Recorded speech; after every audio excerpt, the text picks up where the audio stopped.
जब महाभारत घनघोर युद्ध हो रहा था, एक बार दुर्योधन गए भीष्म पितामह के पास। कहा, दादाजी आप युद्ध करते हैं लेकिन मन से युद्ध नहीं करते हैं। भीष्म पितामह ने कहा, अरे दुर्योधन, मैं रोज 10,000 महारथी को मारता हूं, तब मैं अपने रथ को पीछे करता हूं। कहा, दादाजी और को मारने से क्या लाभ, सिर्फ 5 पांडव को समाप्त कर दीजिए और मारने की आवश्यकता नहीं है। भीष्म पितामह ने आवेश में आकर के कल 5 पांडव को मैं समाप्त कर दूंगा। अब तो कौरव के दल में खुशी छा गई, अब पांडव के दल में विषाद छा गई, क्योंकि भीष्म पितामह की प्रतिज्ञा साधारण प्रतिज्ञा नहीं है। भगवान कृष्ण को जो पता चला तो भगवान कृष्ण गए अर्जुन के पास। कहा, अर्जुन तुमको पता है भीष्म पितामह ने प्रतिज्ञा किया है कल 5 पांडव को समाप्त कर देंगे। अर्जुन कहते हैं, दिन भर मैं युद्ध किया हूं, शरीर में दर्द हो रहा है, हमको विश्राम करने दीजिए। मैं अपने जीवन के बागडोर आपके हाथ में रख दिया हूं, अब क्या करना है नहीं करना है आप जानिए। भगवान कृष्ण वहां से गए द्रौपदी के पास। कहा, द्रौपदी तुमको पता है भीष्म पितामह ने प्रतिज्ञा किया है कल तुम्हारे 5 पति को मार डालेंगे, क्या तू जीना चाहती है? कहा, जब हमारे पति ही नहीं रहेंगे मैं जी कर क्या करूंगा, आप चिता रच दीजिए, उसी में जल के मैं भस्म हो जाऊं। भगवान कृष्ण कहते, चलो मरना तो है ही, थोड़ा तीर्थाटन करने चलो। द्रौपदी को लेकर के 12 बजे रात्रि में भीष्म पितामह के शिविर के पास गए और 12 बजे रात्रि में भीष्म पितामह बैठे थे ध्यान करने के लिए। 12 बजे रात्रि में, अब देखिए दिन भर युद्ध करते थे, रात में बैठ के ध्यान करते थे। हम लोग कहते हैं फुर्सत ही नहीं मिलता है ना। भगवान कृष्ण द्रौपदी से कहते हैं, देखो जाओ दादाजी को प्रणाम करके आशीर्वाद लो। द्रौपदी कहती है, जिस दादा ने हमारे पति को मारने के लिए प्रतिज्ञा किया है, आप कहते उसको प्रणाम करने के लिए। भगवान कृष्ण ने कहा, मेरा आदेश है, जाओ प्रणाम करो। खुद ही बाहर खड़े रहे, अब भीतर भेजा पंचाली को, यतिवर बाबा के चरणों में अपना मस्तक धर दो। अर्धरात्रि की बेला में भी भीष्म की लगी समाधि थी, हम मन प्रभु चरणों में लीन हुआ, जगह न कोई व्याधि थी। कृष्णा ने जाकर चरणों पर सिर रखा, बाबा भीष्म एकदम चौंके, देखा एक सधवा नारी है और चरणों पर शीश झुकाती है, उसकी तन की रंगी साड़ी सधवापन का दर्शाती है। आशीर्वाद मुख से निकला, सौभाग्यवती भव हो बेटी, तेरे हाथों से मेहंदी का रंग न छूटे बेटी, सौभाग्य तुम्हारा अचल हो, सिंदूर से मांग न खाली हो, वर देता हूं मैं यह बेटी तू वीर कुमारी वाली हो। कृष्णा ने सुनकर तुरंत कहा, द्रौपदी ने, कृष्णा ने सुनकर तुरंत कहा, बाबा यह क्या बतलाते हो, कल और आज कुछ और कहा, तुम सत्यव्रती कहलाते हो। मेरे 5 पतियों में से यदि एक भी मारा जाएगा, आशीर्वाद बाबा क्या तेरा झूठ नहीं कहलाएगा? हाथों का मेहंदी रहने दो, साड़ी का रंग उड़ावो ना, और सिंदूर जो मेरी मात का है बाणों से उसे मिटावो ना। अब आया होश पितामह को, हाथों से माला छूट गई, अब प्रभु चरणों में लगी हुई चित्तचोर समाधि टूट गई। बोले, बेटी इन प्रश्नों का उत्तर मैं पीछे ही दे पाऊंगा, तेरे सौभाग्य का निर्णय भी मैं पीछे ही कर पाऊंगा। एक बात खटकती है दिल में, हैरान हूं जिसने कर डाला, बतला बेटी वह कहां छिपा है इस जगह तुझे लाने वाला। बूढ़ा होने को आया है अब पर अब भी नहीं गई चोरी। अरे बचपन में क्या मिश्री कपड़ा मक्खन चोरी किया, बुढ़ापा पर तो छोड़ देना चाहिए ना। बूढ़ा होने को आया है पर अब भी नहीं गई चोरी, नित नई नीतियां चलती है तुमसे चोरी मुझसे चोरी। पुत्री तूने मेरे कुल को इतना पवित्र कर डाला, अब पहरा तेरा देता होगा जो विश्व रचाने वाला है। उठकर देखा बाबा ने, ड्योहरी का दृश्य निराला है। अब पीताम्बर का घूंघट डाले खड़ा हो बोसरी बाला, चरणों से जाकर लिपट गए। छलिया छलने को आया है, अब भक्तों की रक्षा करने को दासी का वेश बनाया है। कहते हैं द्रौपदी का जूता था पीताम्बर के कोने में, और में करुणा का भार लिए लगे पीताम्बर रोने में। हे द्रुपद सुता मेरी बेटी, जाओ विजय तुम्हारी है। अब पतियों का बाल न बका होगा जब रक्षक कृष्ण मुरारी है। जाके राखे साइया मार सके न कोई, अब बालन बाका कर सके जो जग बेरी हो। कहने का मतलब है देखो भीष्म पितामह भी 12 बजे रात्रि में बैठ के ध्यान करते थे, तो हम लोग ध्यान करना चाहिए कि नहीं। कुप्पा घाट एक सत्संगी आई और गुरु महाराज को प्रणाम करके हाथ जोड़ के कहते हजूर ध्यान करने में मन लगे आशीर्वाद दीजिए। गुरु महाराज कहते देखो जी मेरी कृपा तुम्हारे पास जाती है और तुम ब्रह्म मुहूर्त में सोए रहते उठ के कृपा लौट आती है ना। ध्यान नहीं करते थे और सीधा खाली कहते थे कृपा कीजिए दया कीजिए। होगा ध्यान करेंगे गुरु महाराज की कृपा आशीर्वाद बरसेगी, है ना। इसलिए चरणदास जी महाराज कहते दिन को हरि सुमरन करो। दिन भर क्या करो, उठते बैठते खाते पीते नाम का जप करो निरंतर। दिन को हरि सुमरन करो और रैन जागी कर ध्यान। रात में जग कर कौन ध्यान करेगा, जो सवेरे सोएंगे सवेरे भोजन कर लेंगे तब ना रात में जग के ध्यान करेंगे। हम लोग रहते थे हरिद्वार में झाड़ी में, हम और स्वामी व्यासानंद लगभग 9 साल तक रहे वहां झाड़ी में गंगा किनारे। और वहां पर भोजन 5 बजे कर लेते थे शाम में, 1 घंटा टहल लेते थे, इसके बाद आकर के ध्यान करते थे, सत्संग कर लेते थे, सवेरे सो जाते थे और 1 बजते बजते सब पच जाता था, है ना। अरे 5 बजे भोजन के नहीं पचेगा। और फिर एक जगह 4-5 गुरु भाई बैठ के कुटिया में ध्यान करते। देखो ये अकेले बैठेंगे ना आलस आएगा, तो आप लोग भी 4-5 के ग्रुपिंग बना के साथी बना के कुटिया हम ध्यान करिए कमरे में, तब नींद नहीं आएगी। देखो ध्यानाभ्यास में आप बैठ जाते हैं 5 समय 1 घंटा बैठते हैं कि नहीं, घर में बैठते हैं 5 समय, लेकिन ध्यान में बैठ जाते किस लिए, क्योंकि जैसा साथी रहेंगे उसके नैसर्गिक आवाज निकलता है ना। किसी का रजोगुनी है, किसी का तमोगुनी है, किसी का सतोगुनी है। मान लिया जाए आपका तमोगुनी है, लेकिन बगल वाला का जो अगर सात्विक चल रहा है तो उसका भी घुसेगा कि नहीं। तो संगत का रंग लगता है। तो कहते दिन को हरि सुमरन करो और रैन जागी कर ध्यान। अब भूख राखी भोजन करे तजी सोबन को बांध। 4 पहर नहीं जगी सके, अगर पूरे रात नहीं जग सकते हो तो आधी रात सो जाग, आधी रात में जग करके ध्यान करो। ध्यान करो जप ही करो भजन करन को लाल। जो नहीं श्रद्धा 2 पहरे, पिछले पहरे चेत उठ बैठो रटना रटो प्रभु से लाभो हे। जागे ना पिछले पहर करे न गुरु मत जाप। हम मुंह फाड़ी सोबत रहता को लागे पाप। जो ब्रह्म मुहूर्त में उठ करके ध्यान नहीं करते हैं उसको पाप लगता है ना। इसलिए शास्त्र में दिया है सतम विहायो भोक्तव्यम, 100 काम को छोड़ करके भोजन करना चाहिए।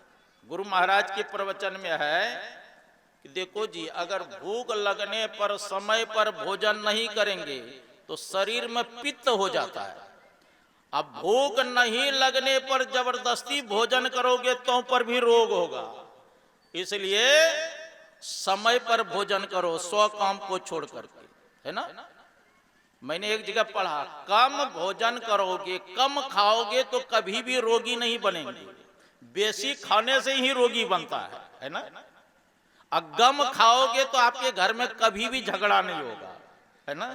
जो सहता है उसका सब कुछ बनता है, और जो सहना नहीं जानता उसका सब कुछ बिगड़ जाता है।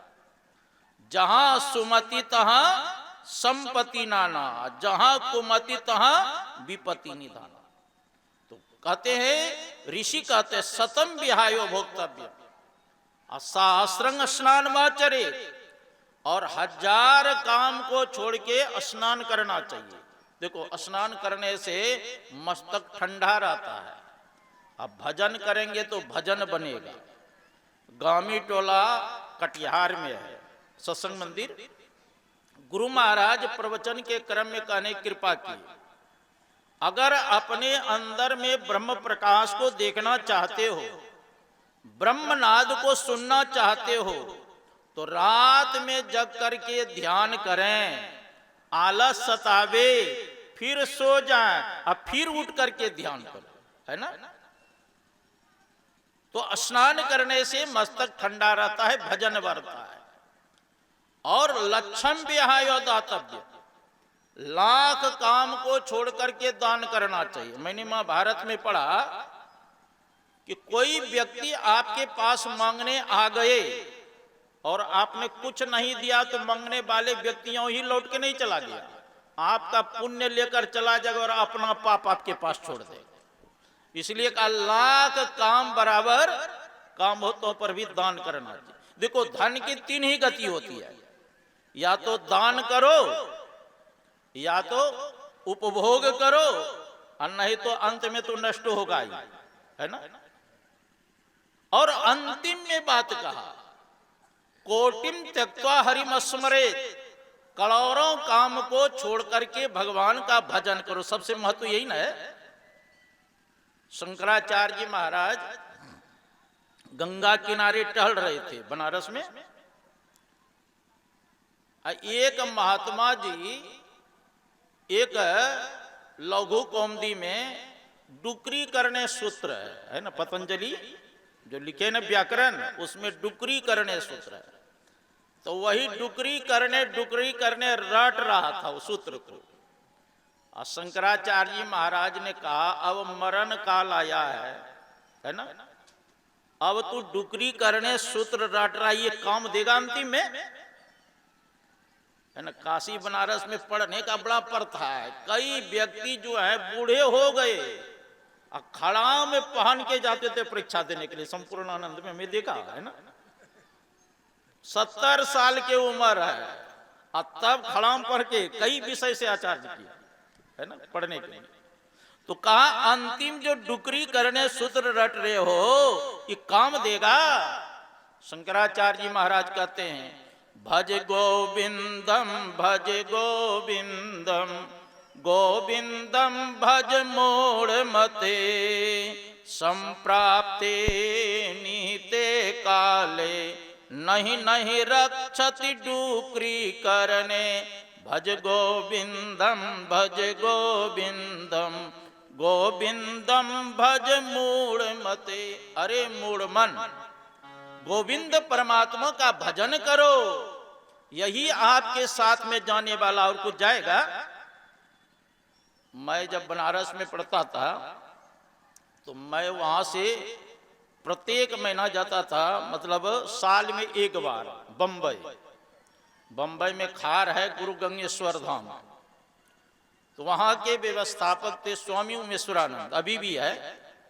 उन्होंने कहा, महाराज हर एक हमेशा जप करना चाहिए। उनका कहने का मतलब था, जैसे लघु शंका करने जाते हैं, शौच करने जाते हैं, उस समय भी जप करना चाहिए कि नहीं करना चाहिए। बहुतों के मन में शंका होता होगा, नहीं होता है कि उस स्थिति में जप करना चाहिए कि नहीं। मैंने कहा, देखिए वेद में मंत्र है, अपवित्रो पवित्रो वा सर्वावस्था गतोपि वा या अस्मरेत पुंडरीकाक्ष स्वाह्याभ्यंतरो शुचि, अपवित्रो पवित्रो वा, अपवित्र हालत में भी भगवान नाम का स्मरण करेंगे आप पवित्र हो जाएंगे। सर्वावस्था गतोपि वा, सभी अवस्था में भगवान नाम का स्मरण करो, पता नहीं कब शरीर छूट जाएगा। या अस्मरेत पुंडरीकाक्ष स्वाह्याभ्यंतरो शुचि, जो भगवान नाम का स्मरण करते हैं वो अंदर बाहर से पवित्र हो जाते हैं। एक बार संत कबीर साहब कहीं जा रहे थे, उधर से एक पंडित जी आ रहे थे। संत कबीर साहब कहते हैं राम राम पंडित जी। पंडित जी कुछ नहीं बोले, और संत कबीर साहब जिसके पीछे लग जाते थे न बोलवा के ही छोड़ते। तो संत कबीर साहब पीछे से कहते जा रहे हैं राम राम पंडित जी। अब पंडित जी कुछ बोले ही नहीं। कुआं के पास गए, पहले हाथ मटिया लिए जल से, स्नान कर लिए, पवित्र वस्त्र पहन लिए। तब कबीर साहब कहते हैं राम राम पंडित जी। कहते हैं राम राम बाबा। कहा पहले नहीं राम राम बोले, अब क्यों बोल गए? कहा पहले देखते ना हमारा शरीर अपवित्र हो गया तो मैं शौचालय से आ रहा था ना, पवित्र नाम को कैसे कहता। अब मैंने हाथ मटिया लिया, स्नान किया, पवित्र वस्त्र पहन के तब ना पवित्र नाम लेना चाहिए। कहा बात तो ठीक कहते हैं आप। अच्छा एक बात बताइए पंडित जी, अगर मिट्टी अशुद्ध हो जाती है तो मिट्टी को कैसे शुद्ध किया जाता है? तो पंडित जी कहते हैं मिट्टी अशुद्ध हो जाती है तो उसको जल के द्वारा शुद्ध किया जाता है। तो फिर कबीर साहब कहते हैं अगर जल अशुद्ध हो जाए तो फिर कैसे शुद्ध होगा? का जल को शुद्ध करने के लिए अग्नि के द्वारा शुद्ध किया जाता है, आग पर रख करके। तो फिर कबीर साहब कहते हैं जब अग्नि अशुद्ध हो जाती है तब फिर कैसे शुद्ध होगा? का उसको वायु के द्वारा शुद्ध किया जाता है। अब कहा वायुमंडल अगर अशुद्ध हो जाए तो फिर कैसे शुद्ध होगा? का उसको आकाश के द्वारा शुद्ध किया जाता है। का आकाश मंडल अशुद्ध हो जाए तो फिर कैसे शुद्ध होगा? का परमात्मा के नाम लेने से सब शुद्ध हो जाता है। का पहले क्यों नहीं परमात्मा का नाम ले ले, है ना? परमात्मा के नाम लेने से सब शुद्ध हो जाता है तो पहले ले लेना चाहिए आपको। हाँ, तो परमात्मा के नाम लेने से सब शुद्ध हो जाता है, पवित्र हो जाता है। इसलिए हर एक हमेशा जप करना चाहिए। अर्जुन से भी भगवान कृष्ण ने कहा तस्मात् सर्वेषु कालेषु मम स्मर युद्ध चो। हे अर्जुन युद्ध भी करो, मेरा स्मरण भी करो, क्योंकि मरण काल में अगर इधर उधर वृत्ति चली जाएगी तो इधर उधर जन्म लेना पड़ेगा कि नहीं? आप लोगों ने रैदास जी महाराज के नाम सुने होंगे, संत रैदास जी। वो पूर्व जन्म में ब्राह्मण थे, अब महात्मा बन गए थे। अभी ब्याह शादी का जैसे है ना, तो रैदास लोग सनहाई बजा रहे थे। इनके मन में हुआ कैसे सनाई बजता हम भी बजा लेते। मन में मन ही है ना, संकल्प विकल्प करते रहता है। आज कैसे बजाया जाता हम भी बजा लेते, इसी में शरीर छूट गया। अंततो गतवा वो रैदास कुल में जन्म लिया, है ना। लेकिन भक्ति जो किया था कबीर साहब के वाणी में ना, भक्ति बीज विंसय नहीं जो जुग जाए अनंत, उच्च नीच घर जन्म ले तो संत को संत।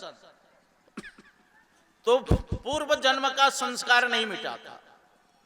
रैदास कुल में बालक का जन्म हो गया, उनके मन में हुआ अरे मैं तो ब्राह्मण था, महात्मा बन गया था। अब मन में हुआ कैसे सनाई बजाया जाता हम भी बजा लें, और शरीर छूट गया तो रैदास कुल में मेरा जन्म हो गया। अब चमैन का दूध हम कैसे पिएंगे, हम तो ब्राह्मण थे, है ना। पूर्व जन्म का याद था। 15 दिन बीत गए, अपनी मां का दूध नहीं पीता था। अब पूरे गांव घर में खबर पहुंच गया, अरे एक बालक गजब का बालक जन्म लिया है कि 15 दिन हो गया है मां का दूध नहीं पी रहा है। और ये बात रामानंद स्वामी को काशी में पता चल गया। रामानंद स्वामी उसके घर पर आए और एक बूढ़ा कुर्सी पर बैठा हुआ था। उससे रामानंद स्वामी पूछते हैं, इस गांव में एक बालक का जन्म हुआ है जो 15 दिन हो गया है मां का दूध नहीं पीता है, वो घर कौन है? वो बूढ़ा कहते हैं, हमारे घर में ही पोता का जन्म हुआ है, मैं उनका दादा हूं, यही घर है। तो रामानंद स्वामी कहते उससे मैं मिलना चाहता हूं। जाइए मिल लीजिए बाबा। कहा और सबको हटा दीजिए घर से, बालक को अकेला ही रहने दीजिए। सबको हटा दिया। रामानंद स्वामी गए। कहा क्यों जी, दूध क्यों नहीं पीते हो? अरे तुम्हारे मन में जो लगा रहा कैसे सनाई बजाया जाता है, इसीलिए घर में जन्म हुआ। अगर दूध नहीं पिएंगे, शरीर नहीं रहेगा, फिर साधना कैसे करेंगे, संत कैसे बनेंगे? मेरी बात मान करके दूध पीना शुरू करो। यह कह करके रामानंद स्वामी चले गए। तब मां का दूध पीना शुरू किए। और जब बढ़े, रामानंद स्वामी जी महाराज को गुरु बनाए, उससे दीक्षा लिए, साधना किए, और तब वह संत रैदास जी महाराज कहलाए, है ना। तो कहने का मतलब है, मरण काल में जैसी भावना जीव करता है उसी के अनुसार शरीर प्राप्त होता है। इसीलिए कहा, साध संगत की वासना जय घट प्रगट होय, मानुष जन्म सत्संग मिले मुक्ति प्राप्त होय। अगर आपके मन में वासना लगी रहे, कब सत्संग में जाए, कब सत्संग में जाए, कब संत महात्मा के दर्शन करे, शरीर छूट जाए तब, तो शरीर छूटने के बाद फिर मनुष्य शरीर में आएंगे, दीक्षा लेकर के साधना करेंगे, और जब तक मोक्ष मुक्ति को नहीं प्राप्त करेंगे तब तक मनुष्य शरीर ही मिलता रहेगा। कितना लाभ है। परमेश्वर की वासना अंत समय मन माही, तन छूटे हरि को मिले उपजे बिंस। अगर परमात्मा का स्मरण करते करते शरीर छूट गया, तब का हरि के नगर में जा पहुंचोगे पयोह लाभ अपारी, परमात्मा के धाम में पहुंच जाएंगे, जिस लाभ के बाद फिर शेष कुछ बचता ही नहीं, है ना। इसलिए साधक को निरंतर जप करते रहना चाहिए। 24 घंटा में हम लोगों का कितना बार श्वास चलता है? गोरखनाथ जी महाराज कहते 600 सहस 2100 जाप अनहद उपजे आपिया। 24 घंटा में 21,600 श्वास चलता है। कहा प्रत्येक श्वास में जप करेंगे अनहद उपजे आपिया, है ना, अनुभूति होगी। तो साधक को प्रत्येक श्वास में जप करना चाहिए। अंत में गुरु महाराज जब शरीर छूटने लग गए, तो हम लोगों को उपदेश गुरु महाराज क्या दे के गए? यही संत कबीर साहब के वाणी पढ़े थे, सुकृत कर ले नाम सुमर ले, कौ जाने कल की जगत में खबर नहीं पल की। एक पल का ठिकाना नहीं। सुकृत कर लो, शुभ कर्म कर लो, परमात्मा का नाम का स्मरण कर लो, क्योंकि शरीर का कोई ठिकाना नहीं। क्षण भंगुर जीवन की कलिका, कल प्रातः को जाने खिली न खिली, मलियाचल की सुचि शीतल मंद सुगंध समीर मिली न मिली, कलिकाल कुठार लिए फिरता, तन नम्र से चोट झिली न झिली, कहले अरि नाम अरि रसना, फिर अंत समय में हिली न हिली। अंत समय में परमात्मा का स्मरण होगा कि नहीं होगा, कोई पता है? इसलिए भगवान से प्रार्थना करते हैं भक्त, कृष्णस्तु दीय पद पंकज पिंजरांते, अद्यवमेव विसतु मानस राजहंसः, प्राण पयान कपवात पित्ते कंठावरोधन विधौ कृष्णम कुमस्ते। हे प्रभु, अभी तो मेरा शरीर स्वस्थ है, मैं आपका स्मरण कर रहा हूं, चिंतन कर रहा हूं, ध्यान पूजा कर रहा हूं, लेकिन प्रभु मरण काल के समय में बड़ा विकट परिस्थिति हो जाता है। कफ पीत बात ये कंठ में धर लेता है जकड़ करके। उस समय प्रभु आपका स्मरण मैं कैसे करूंगा? होगा। इसीलिए जो कुछ करना है जवानी में ही कर लो। शास्त्र में दिया है, प्रथमे नार्जितम विद्या द्वितीय नार्जितम धनम तृतीय नार्जितम पुण्यम चतुर्थी किम करिष्यति।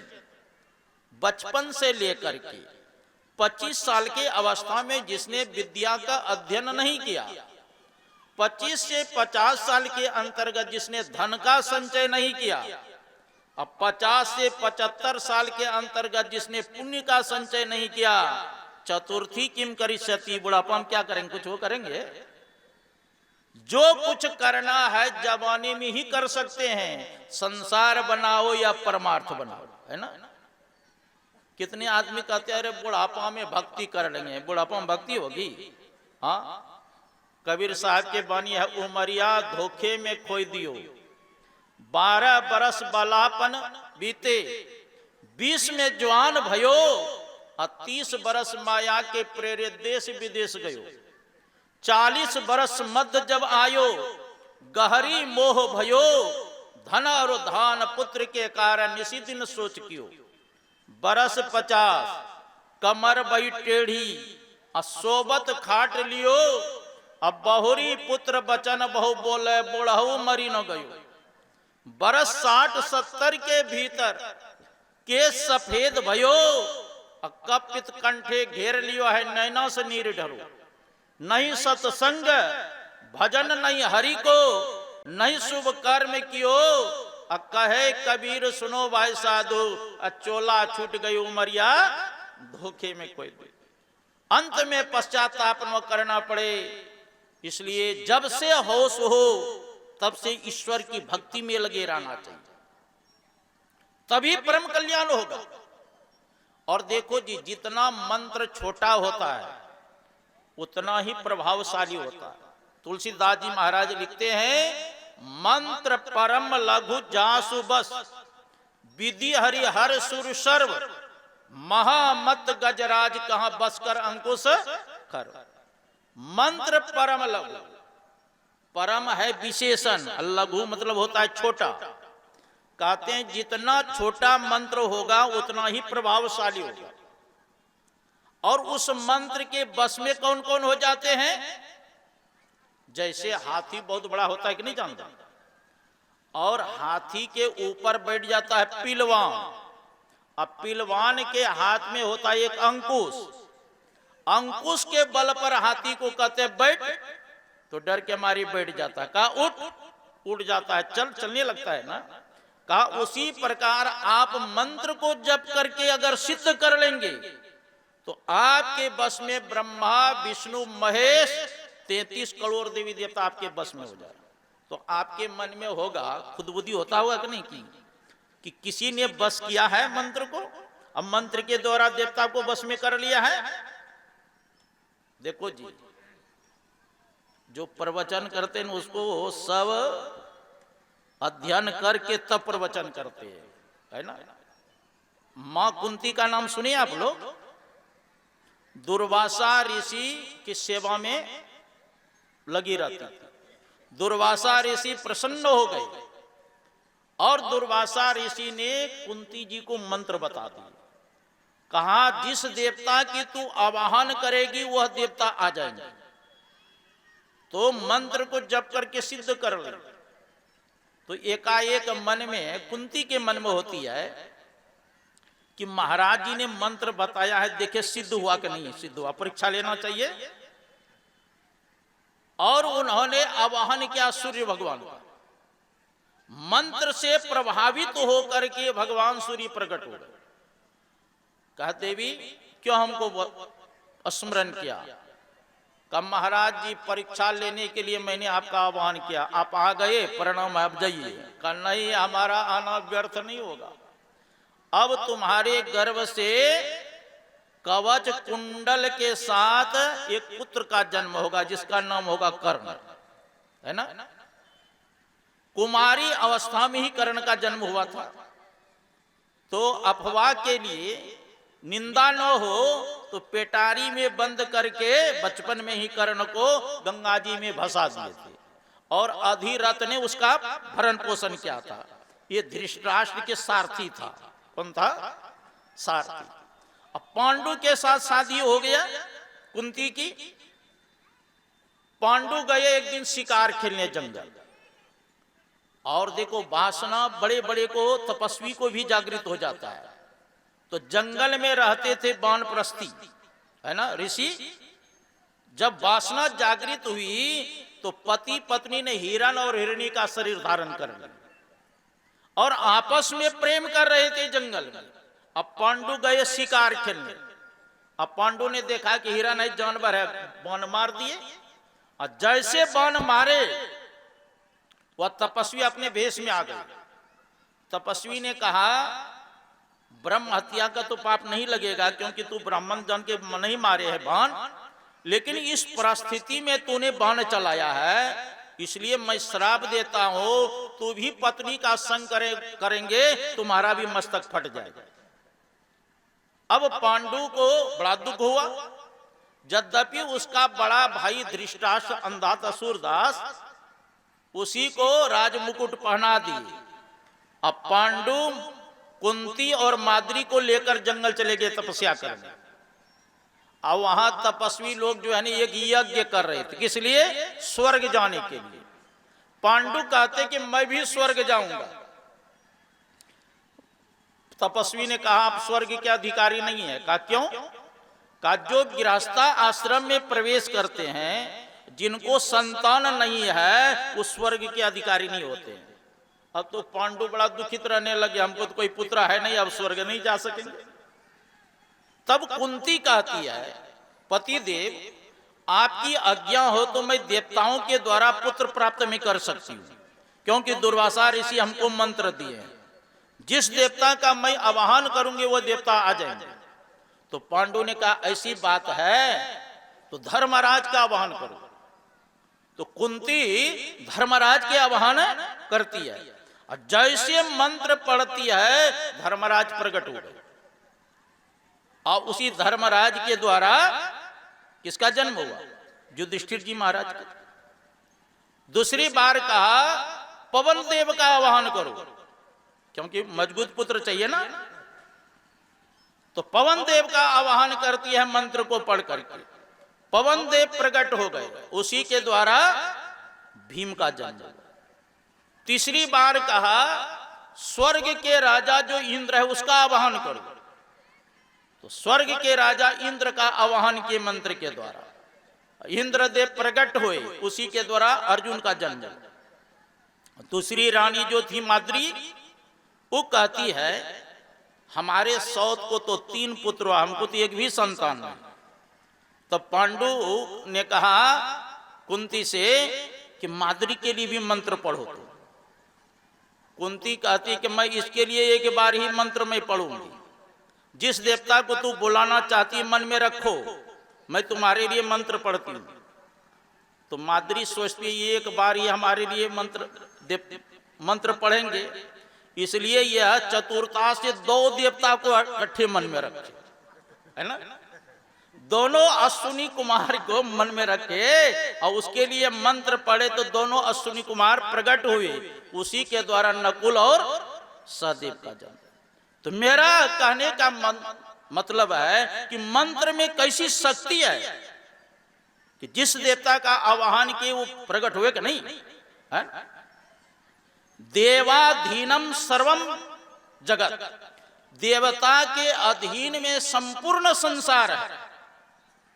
देवाधीनम जगत सर्वम मंत्राधीनम चो देवता, अब मंत्र के अधीन में सारे देवता है। ते मंत्रा ब्रह्मणाधीनम, और वो मंत्र पहले ब्राह्मण लोग जप करके अपने बस में कर लेते थे। तस्माद ब्राह्मण देवता, इसलिए ब्राह्मण को पृथ्वी का देवता मानते थे, क्योंकि वो जप करके सिद्ध कर लेते थे। इसलिए राजा महाराजा भी पहले डरते थे, है कि नहीं? राजा महाराजा भी डरते थे। जो भी मंत्र को सिद्ध कर लेंगे उनके बस में सारे देवता हो जाएंगे। मंत्र को सिद्ध करना पड़ेगा। तो साधक को जप करते रहना चाहिए, और जिस मंत्र का हम जप करेंगे उससे संबंधित जो देवता होंगे, जो इष्ट होंगे, वो प्रकट हो जाएंगे। गुरु महाराज की वाणी में है, सतगुरु सतगुरु नित ही पुकारत, छीजत पाप समूह दहे, सतगुरु रूप ये में धारत, काम क्रोध मद लोभ दहे।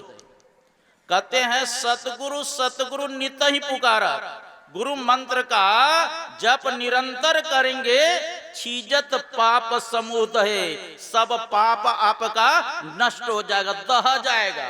जैसे मध्यपुरा में बाढ़ आया था नहीं एक बार, है ना, दह गया था कितना गांव घर का, उसी प्रकार जप करेंगे तो आपका पाप सब दह जाएगा, है ना।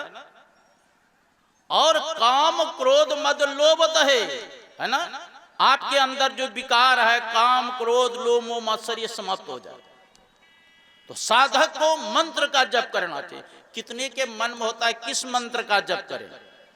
भगवान शंकर कहते संसार में 7 करोड़ महामंत्र है। कितना है? 7 कोटि महामंत्र चित विभ्रंशकार कह, एक एवो महामंत्रो गुरु रेतक्षरदयन। संसार में 7 करोड़ महामंत्र है, सभी मंत्र चित्त को भ्रमित करने वाला है, लेकिन 2 अक्षर जो गुरु मंत्र है सभी मंत्रों का राजा है। इसीलिए कहते हैं गुरुर ब्रह्मा गुरुर विष्णु गुरुर्देवो महेश्वर गुरुर साक्षात परब्रह्म तस्मै श्री गुरुवे नमः। गुरु ही ब्रह्मा है, विष्णु है, महेश है, पर ब्रह्म है। इसलिए गुरु मंत्र का जप करते रहना चाहिए। पूजवा का पदार्पण हो रहे हैं, सब खड़े हो जाएं। बोलिए श्री सद्गुरु महाराज।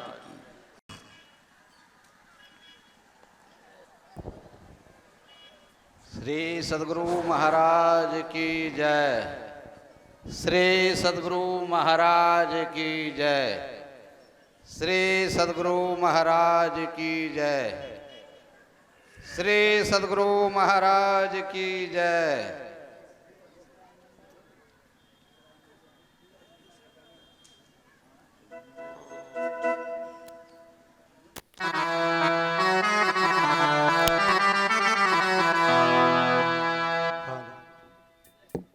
हेलो हेलो आवाज उठाओ। हेलो। स्वागतम गुरुदेव, स्वागतम गुरुदेव, स्वागतम गुरुदेव, स्वागतम गुरुदेव, स्वागतम गुरुदेव, स्वागतम गुरुदेव, शुभ स्वागतम गुरुदेव, स्वागतम गुरुदेव, शरणागतम गुरुदेव, स्वागतम गुरुदेव, शरणागतम गुरुदेव, स्वागतम गुरुदेव, शरणागतम गुरुदेव, स्वागतम गुरुदेव, शरणागतम गुरुदेव, स्वागतम गुरुदेव, शरणागतम गुरुदेव, स्वागतम गुरुदेव, शरणागतम गुरुदेव, स्वागतम गुरुदेव, शरणागतम गुरुदेव। श्री सद्गुरु महाराज की जय। श्री सद्गुरु महाराज की जय। श्री सद्गुरु महाराज की जय। तमाम सत्संग प्रेमी सज्जनों, माताओं एवं बहनों से निवेदन है कि पूज्य बाबा का इशारा भी हो चुका है। आप लोग यथाशीघ्र अपने अपने स्थान पर बैठ जाएं। जो पूरब साइड खड़े हैं कृपया वे लोग भी स्थान ग्रहण करके बैठ जाएं। और स्वयं सेवकों से निवेदन है कि प्रवचन के क्रम में मंच के इधर से उधर कोई भी लोग पूरब से पश्चिम या पश्चिम से पूरब ना जा सके। आप 2 स्वयं सेवक दोनों साइड मंच के खड़े रहें। श्री सद्गुरु महाराज की जय। अब पूज्य स्वामी नरेशानंद बाबा अपना प्रवचन पूरा करेंगे। श्री सद्गुरु महाराज की जय।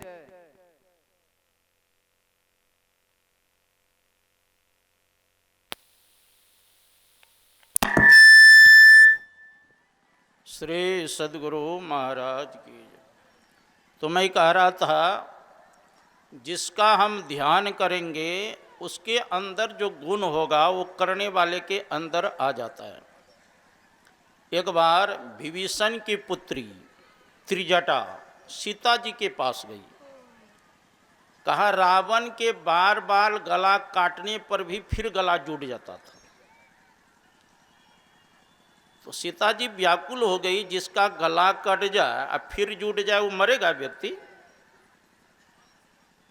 तो त्रिजटा से सीता जी पूछती है, आखिर क्यों नहीं मरता है ये रावण?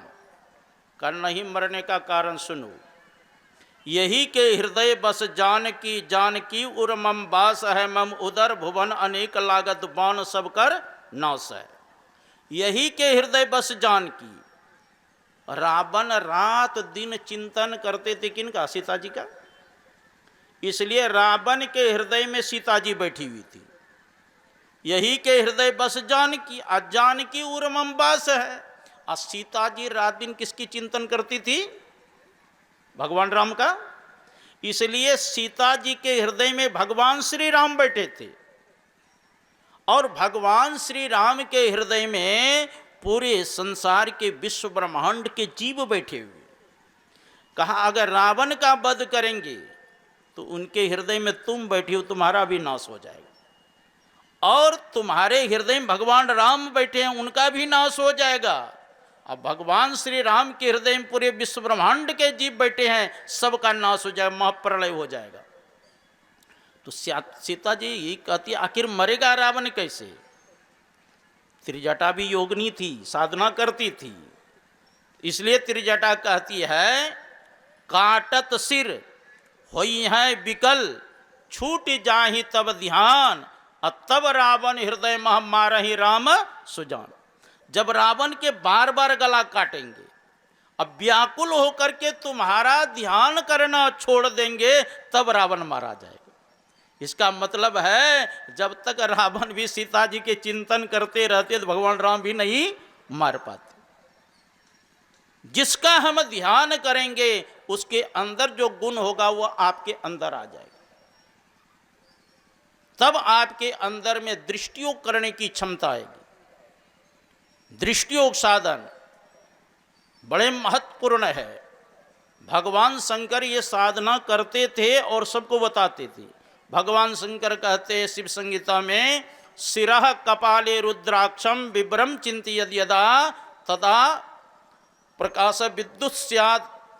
भगवान शंकर कहते हैं शिरः कपाले, सिर कहते हैं मस्तक को, और जिसको हम लोग कपाल कहते हैं, संस्कृत में उसी कपाल कहते हैं। रुद्र मतलब होता है शंकर, भगवान शंकर को रुद्र कहते हैं।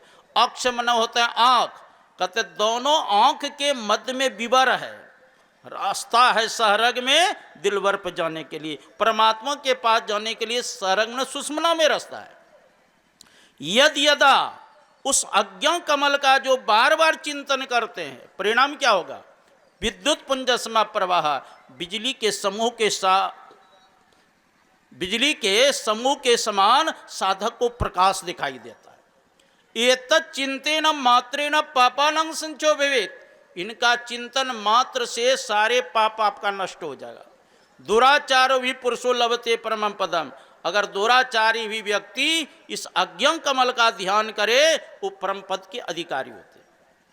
और जहां प्रकाश है वहां शब्द भी है,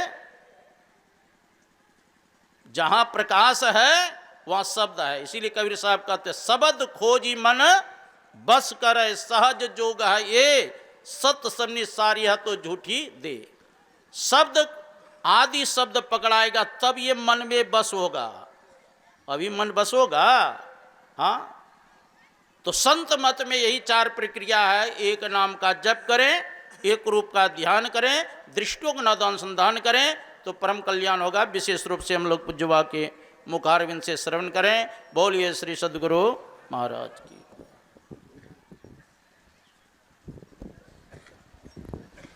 श्री सद्गुरु महाराज की जय।